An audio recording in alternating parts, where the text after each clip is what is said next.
एक तरफ जहां दुनिया भर के बाजारों में गिरावट का माहौल है, वहीं दूसरी ओर पाकिस्तान का शेयर मार्केट लगातार नई ऊंचाई को छू रहा है।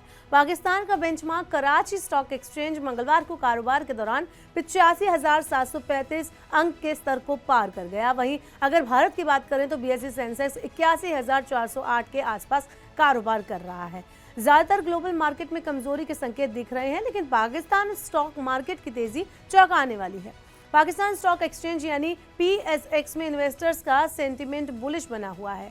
मंगलवार को पीएसएक्स ने 85,824 अंक का नया इंट्राडे रिकॉर्ड बनाया। पाकिस्तान स्टॉक एक्सचेंज में ये रैली ऐसे समय में आई है जब एशिया और यूरोप जैसे प्रमुख ग्लोबल इंडेक्स भारी उठापटक का सामना कर रहे हैं। अमेरिका में भी उम्मीद से ज्यादा मजबूत श्रम आंकड़ों ने फेडरल रिजर्व के ब्याज दरों में महत्वपूर्ण कटौती की संभावना को कम कर दिया है। इससे ग्लोबल मार्केट के लिए सेंटिमेंट्स और कमजोर हो गए हैं।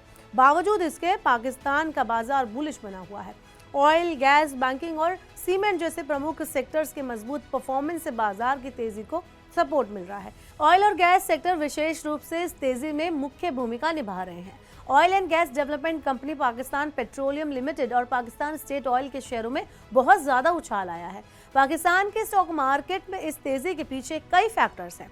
महंगाई में कमी और मौद्रिक संकेतों में स्थिरता आने से पाकिस्तान की माइक्रो इकोनॉमी कंडीशन में सुधार आया है।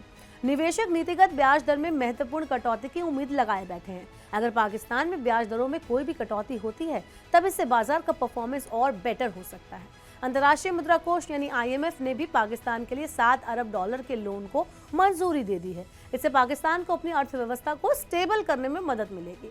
आईएमएफ से ये लोन अगले 37 महीने के दौरान किश्तों में मिलेगा। इससे पाकिस्तान को अपनी संकटग्रस्त अर्थव्यवस्था को मजबूत करने में मदद मिलेगी। बाजार उम्मीद कर रहा है कि आगे आने वाले हफ्तों में ब्याज दरों में 150 से 200 बेसिस पॉइंट की कटौती हो सकती है। अगर ऐसा होता है तब बाजार में और मजबूती और ज्यादा खरीदारी देखने को मिल सकती है।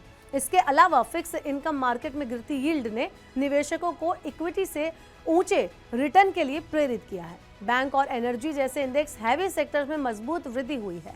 हाल ही में किए गए एनर्जी टैरिफ एडजस्टमेंट ने एनर्जी सेक्टर कंपनियों के लिए कैश फ्लो में सुधार किया है, जिससे निवेशकों की रुचि इस सेक्टर में और बढ़ी है। इंस्टीट्यूशनल सपोर्ट के साथ मजबूत लोकल इन्वेस्टर्स के कॉन्फिडेंस बाजार की तेजी को और ज्यादा बढ़ाने का काम कर रहा है। लास्ट वीक केएसई 100 इंडेक्स में 2200 पॉइंट की तेजी आई थी। पिछले हफ्ते केएसई 100 ने अपने इतिहास में पहली बार 83,000 का आंकड़ा पार किया था। अगले हफ्ते से कंपनियों के तिमाही नतीजे भी आने शुरू होंगे। ऐसे में विशेषज्ञों यानी एक्सपर्ट्स का मानना है कि बाजार में तेजी जारी रह सकती है, क्योंकि वैश्विक बाजारों में नरमी के बीच निवेशक लोकल मार्केट में ज्यादा इन्वेस्ट कर रहे हैं। भारत की अगर हम बात करें तो इक्विटी बेंचमार्क बीएसई सेंसेक्स और एनएसई निफ्टी ने एक साल में लंबी गिरावट का सामना किया है। 7 अक्टूबर 2024 को लगातार 6वें कारोबारी दिन बाजार गिरावट के साथ बंद हुए। बाजार की इस गिरावट में इन्वेस्टर्स को 22 लाख करोड़ रुपए का बड़ा नुकसान हुआ।